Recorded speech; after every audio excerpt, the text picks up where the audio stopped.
मेरा क्वेश्चन आपसे मतलब दोनों से ही है, वो ये कि हम लोग मतलब आज की सोशल मीडिया वाला ज़माना है तो हम लोग बहुत डिस्ट्रैक्टेड रहते हैं, और जब भी स्पिरिचुअलिटी की बात होती है फैमिली में, फ्रेंड्स में, तो सभी ये कहते हैं कि स्पिरिचुअल अभी होने की ज़रूरत नहीं है, करियर पे ध्यान दो, अभी कौन सा टाइम है, बाद में देख लेना। और हम लोगों के घरों में भी हम देखते हैं। तो मैम ये चीज़ कैसे मतलब उनको कैसे समझाई जाए कि ये चीज़ कितनी इम्पॉर्टेंट है और उसकी इम्पोर्टेंस क्या है?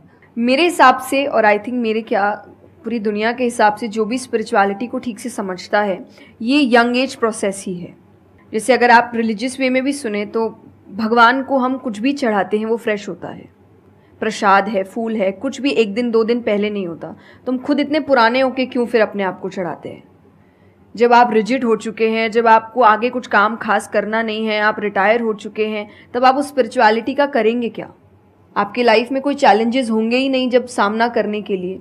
तो स्पिरिचुअलिटी मतलब सिर्फ पूजा पाठ नहीं होता। मंत्र, जैसा मैंने लिसनिंग एक्सरसाइज बताई, वैसे ही मंत्र चैंटिंग भी एक बहुत बड़ी एक्सरसाइज है कि आप मंत्रों का उच्चारण करते हैं मेडिटेशन में, क्योंकि जो पावर, जो वाइब्रेशंस वो साउंड रखते हैं, वो आई थिंक दुनिया में और कहीं नहीं है। तो वो आपके करियर के लिए, कंसंट्रेशन पावर के लिए, कॉन्फिडेंस के लिए, मेमोरी पावर के लिए, सबके लिए बहुत अच्छा है। तो आपको यही समझाना है कि आप स्पिरिचुअलिटी का मतलब, एक तो पहले ये पर्सपेक्टिव हटा दें कि हम सब त्याग देंगे, हम सब छोड़ देंगे। ऐसा कुछ भी नहीं होता। गीता जी में स्पिरिचुअलिटी का ज्ञान उसको दिया गया है जिसको आगे जाके राजा बनना है। अर्जुन को, उसके पास क्या लग्जरी नहीं है, राज्य नहीं है, पैसा नहीं है, क्या नहीं है। तो अध्यात्म का मतलब कभी भी नहीं होता सब कुछ छोड़ देना, सबके बीच रहना है, पर इस तरीके से रहना है कि वो आप पर हावी ना हो। हर चीज़, यही आध्यात्म है, यही स्पिरिचुअलिटी है कि बाहर की चीज़ें यहाँ ट्रबल ना कर सके, बस इतना ही करना है।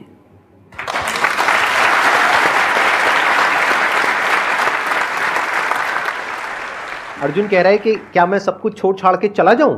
और भगवान कृष्ण उसको क्या बोल रहे हैं कि अभी जो तुम्हें करना है उस पर ध्यान दो। सब कुछ छोड़ना सॉल्यूशन नहीं है।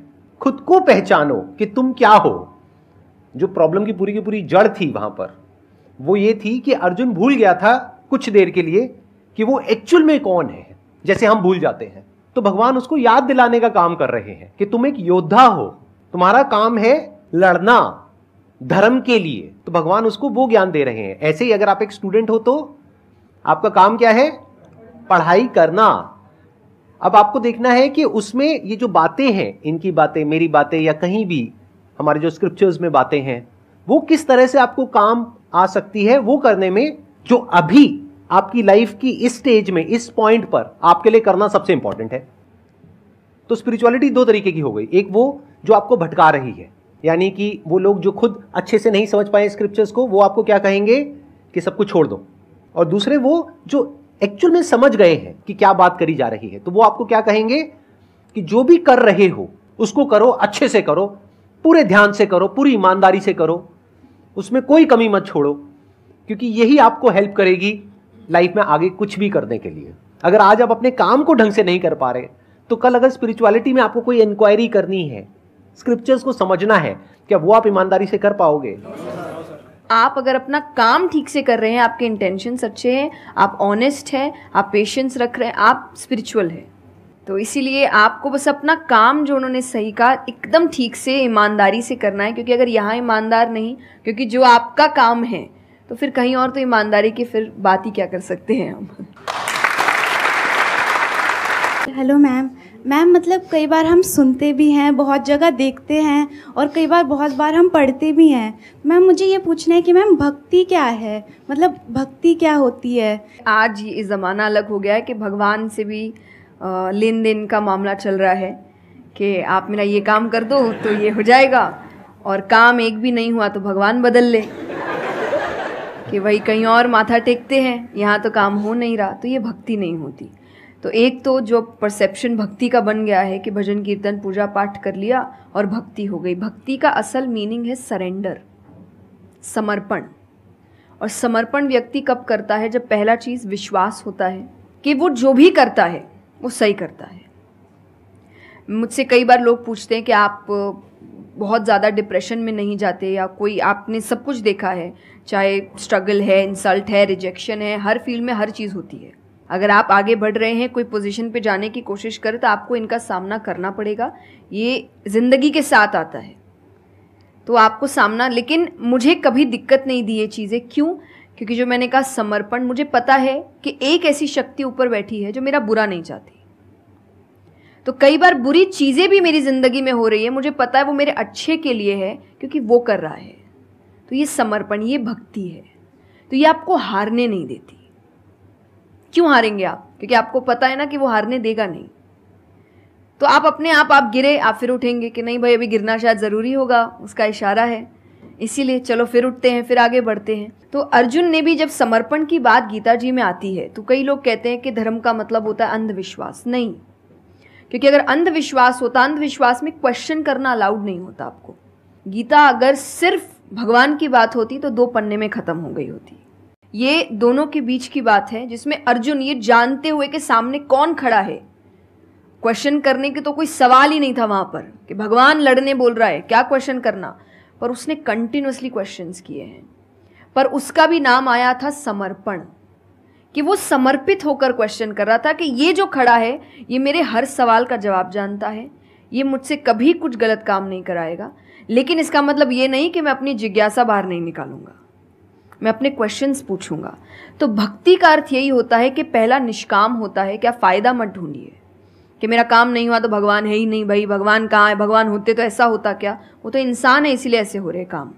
भगवान ने तो सबको देखे, बच्चा तो मासूम ही होता है, बड़े होके खराब हो जाता है। कोई बच्चा गलत आपने देखा है क्या? छोटा सा बच्चा ही डॉन बनने के बारे में सोच रहा है, वो तो बच्चा ही होता है, मासूम होता है, सच्चा होता है। तो भगवान इसलिए कहते हैं बच्चे भगवान का रूप है, क्योंकि वो एकदम प्योर होते हैं। बड़े होने के बाद हम काम खराब करते हैं और नाम फिर हम भगवान का देते हैं, क्योंकि हमको इल्ज़ाम लगाने के लिए लोग चाहिए। ये फेलियर्स के लिए भी, आप फेलियर्स के लिए भी हम कहते हैं मेरा काम अच्छा नहीं था, मेरा समय अच्छा नहीं था, मुझे पेरेंट्स ने सपोर्ट नहीं किया, मेरे पास ये नहीं था। वरना अगर देखा जाए इन्हीं सिचुएशन में कई लोग हैं जो काम करके आगे बढ़ जाते हैं। तो करने वाला तो कर लेगा, नहीं करने वाला इल्ज़ाम लगाएगा। तो वो इल्ज़ाम अभी हमें ऐसे दिखता है एक ऐसा कोई है जो सामने तो खड़ा नहीं है, भगवान लगाओ इल्ज़ाम। एक फोटो है ना इंटरनेट पे कि भगवान खड़े, छोटी बच्ची खड़ी है, छोटी बच्ची के हाथ में एक टेडी बेयर है, तो भगवान वो मांग रहे हैं और वो बच्ची बोली मुझे बहुत अच्छा लगता है, मुझे नहीं देना। उसको नहीं पता कि भगवान के पास पीछे एक बड़ा सा टेडी बेयर रखा है और भगवान उसको कह रहे कि बस दे दो और मुझ पे विश्वास रखो कि वो दे दो छोटी चीज़ जो तुमसे, आपको वो बुरी लग रही है उस वक्त कि मेरे साथ गलत हो गया या मेरा छोटा काम नहीं हुआ, मैंने तो इतनी पूजा की थी, इतना काम किया था। शायद तुम उस काम के लिए नहीं बने हो, तुम और बड़े चीज़ के लिए बने हो।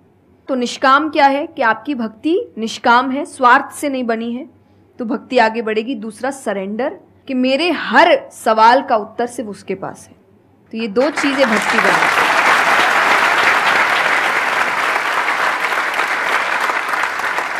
मेरा मन कर रहा है कि मैं बैठ करके बस आराम से आपको सुनता रहूं, मेरे को इतना अच्छा लग रहा है। आप प्लीज थोड़ा सा और बोलिए इसके बारे में, भक्ति के बारे में। मुझे सही में बहुत, कितने लोग चाहते हैं कि थोड़ा और बोले? हाँ, क्योंकि इनसे अच्छा कोई नहीं हो सकता इसके बारे में बोलने के लिए। मेरे को पता है आपके पास में और बहुत कुछ है बोलने के लिए, थोड़ा सा प्लीज और बोलिए। ये 2 चीजें जो भक्ति में। तीसरा हम जब करते हैं सत्संग, जो उन्होंने कहा सत्संग का एक सत्य के संग। तो सत्य कौन है? जब हम शास्त्रों में देखते हैं, सबसे पहला श्लोक जो श्रीमद् भागवत में आता है वो भगवान का स्वरूप बता रहा है। उसमें है सच्चिदानंद रूपाय। सच्चिदानंद का मतलब होता है 3 चीज़ें मिलकर बनती है, वो है सत, चित और आनंद। जो ये 3 चीज़ों को जीवन में समझ लेगा सही से, उसने भगवान को समझ लिया, क्योंकि भगवान का रूप ही सच्चिदानंद है। तो सबसे पहला है सच, जो कहा गया सच की राह पर चलो। जो हम ये एक्चुअली आपने एग्जैक्ट वर्ड उस वक्त बोले, मैं अपनी कथा में भी कहती हूँ कि आजकल हम इतनी छोटी छोटी बातों पे झूठ बोलते हैं कि हम किसी से मिलने जा रहे हैं और हम घर से भी नहीं निकले, अरे 5 मिनट, अरे सिग्नल पे खड़ा हूँ, अरे बस पहुँच गया, अरे क्या हो गया। वो 2 बातें तो सुनाएगा ना सिर्फ कि तुम समय लेकर नहीं आए, पर हम इतनी इतनी सी बातों में झूठ बोल रहे हैं। ये हमें लगता है कि कोई बड़ी बात नहीं, पर ये बहुत बड़ी बात है कि आप इतना भी सच का सामना नहीं कर सकते, और फिर हमें लगता है कि हम लाइफ की जो प्रॉब्लम्स है उसका सामना कर लेंगे, खुद के सच का तो सामना कर नहीं पा रहे हैं। जिंदगी का सच सामने आएगा तब तो बैंड ही बज जाएगी पूरी, क्योंकि वो कठिन है।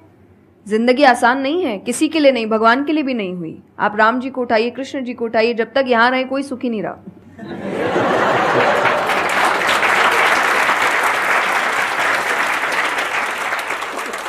सुखी तो कोई नहीं रहा यहाँ पर, आपको सुख खुद ढूंढना पड़ता है, आपको अपना जीवन खुद निकालना पड़ता है अपने चॉइसेस को लेकर। तो इसीलिए पहला सत है, दूसरा चित है, अवेयरनेस। हम अवेयर नहीं है चीज़ों को लेकर, हम इग्नोर करते हैं। अवेयरनेस और इग्नोरेंस ये ऑपोजिट्स हो गए कि आप कोई भी चीज़ आपको समझ नहीं आ रही है, नहीं है। मैं अधिकतर नास्तिक लोगों को आप देखिए, उनको अगर पूछे ना भगवान को मानते हैं, तो उनके पास एग्जैक्ट रीजंस नहीं होते कि क्यों नहीं मानते, बस नहीं है, दिखा नहीं, मुझे नहीं दिखा तो नहीं है। तो तुम्हें तो बहुत चीज़ें नहीं दिख रही। मेरे पापा इस पर मैंने एक बार उनसे क्वेश्चन किया था कि बोले तो पापा कैसे जवाब दे, तो पापा बोले उनको पूछना उन्होंने अपने परदादा को देखा था। देखा तो नहीं होगा,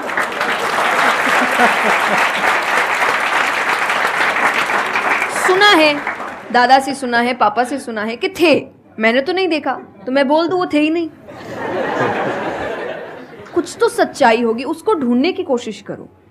मैं धर्म के लिए हमेशा कहती हूं कि आपको ढूंढना पड़ेगा। भगवान, मेरे पापा ने मुझे एक बात कही थी, भगवान मानने की चीज है, जानने की नहीं। जानना क्या होता है, पहले इस्तेमाल करे फिर विश्वास करे।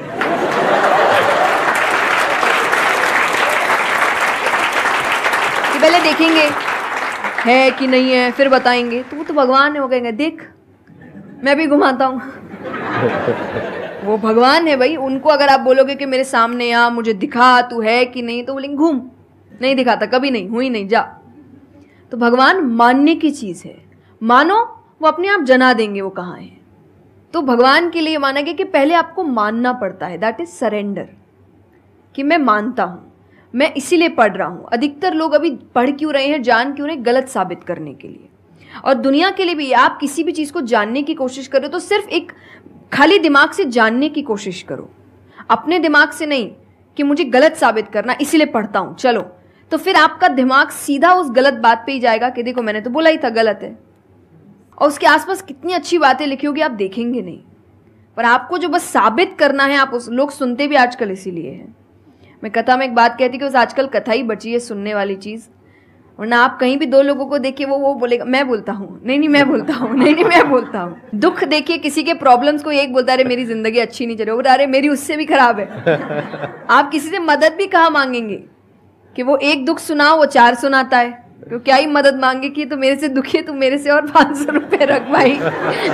ये तो लोग हर वक्त कोई सुनना नहीं चाह रहा, और सुन भी रहे हैं तो इसीलिए कि ताकि बस मैं बोल सकूं, कि ये खत्म करे, बस जल्दी से ये चुप हो ताकि मैं बोलूं। तो ये बंद करिए।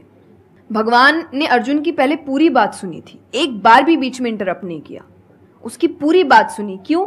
तभी वो आंसर ठीक से कर पाएंगे। अगर आप बीच में हर चीज में इंटरप्ट करेंगे, लोगों के ओपिनियंस में इंटरप्ट करेंगे, तो आप उनकी बात को नहीं समझ पाएंगे। जितना सुनेंगे उतना सीखेंगे, क्योंकि बोलोगे तो वही जो आता है, पर सुनोगे तो कई बार ऐसी चीजें पता चलेगी जो नहीं पता, जो नहीं आता है। तो सत्संग यही है। आप लोग एक काम करो, अपना मोबाइल ऑन करो और अपने घर पे फोन कर दो कि शाम तक हम यहीं बैठे हैं। मतलब मेरा मन तो नहीं है यहाँ से आज उठने का, मेरा मन है आराम से बैठ करके इनसे सुनने का। मुझे तो बहुत अच्छा लग रहा है, लेकिन आई एम नॉट श्योर कि इनके पास में इतना टाइम होगा या नहीं होगा। आप प्लीज, आई एम सॉरी मैंने आपको इंटरप्ट किया। नहीं बिल्कुल। तो यही छोटी छोटी बातें हैं देखिए। और आनंद का मतलब एक्चुअली परमानेंट हैप्पीनेस होता है, जो आपको भगवान के साथ ही मिलता है, कि आपको किसी की जरूरत नहीं है, बाकी सब कुछ टेम्पररी है। और टेम्पररी खुशियों के लिए भगवान ने अर्जुन को लड़ने के लिए इसलिए नहीं बोला था कि तेरे को राज्य मिल जाएगा, खुशी मिलेगी, पैसा मिल जाएगा, नहीं। एक परमानेंट हैप्पीनेस थी कि मैंने अपना काम अच्छे से किया, उसके लिए लड़ो। तो जो भी काम कर रहे हो परमानेंट क्या है उसमें वो देखो, और ये आपकी सक्सेस पे भी काम आता है। भगवान जैसे अब हम कहते हैं ना कि दुनिया में कुछ सच नहीं है, संसार सच नहीं, इसका मतलब क्या है? छोड़ने के लिए नहीं। क्या आप पहली चीज, जब दुख आ रहा है तो डिप्रेशन में मत जाओ, क्योंकि आप जानते हो ये भी परमानेंट नहीं है, टेम्पररी है, कल फिर ठीक हो जाएगा। खुशी आ रही है तो घमंड मत करो, ये भी निकल जाएगा, ये पोजीशन भी ज्यादा समय तक रहेगी नहीं, तो उसको रखने के लिए काम करते रहो। तो भगवान हर चीज में कहते बैलेंस्ड रहो, और परमानेंट वो है उसके पीछे भागो। तो आप अपने आप ही जो दिखावे की दुनिया है, करते हम सब है और सब कुछ करना चाहिए लाइफ में, सब एंजॉय करिए, पर अगर उसको जानते हुए करोगे कि परमानेंट नहीं है, तो जैसा मैंने कहा वो यहाँ जाएगा नहीं।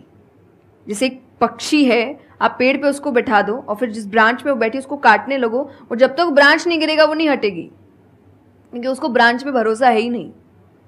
उसको पता ये रहेगा ना, उसको अपने पंखों पे है कि वो जैसे ही गिरेगा मैं उड़ जाऊंगी।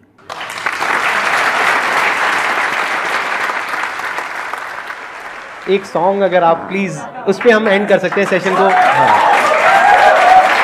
अगर आपको कोई प्रॉब्लम ना हो तो हाँ प्लीज। मेरा आपकी कृपा से सब काम हो रहा है, करते हो तुम कन्हैया मेरा नाम हो रहा है। मेरा आपकी कृपा से सब काम हो रहा है। बहुत बढ़िया।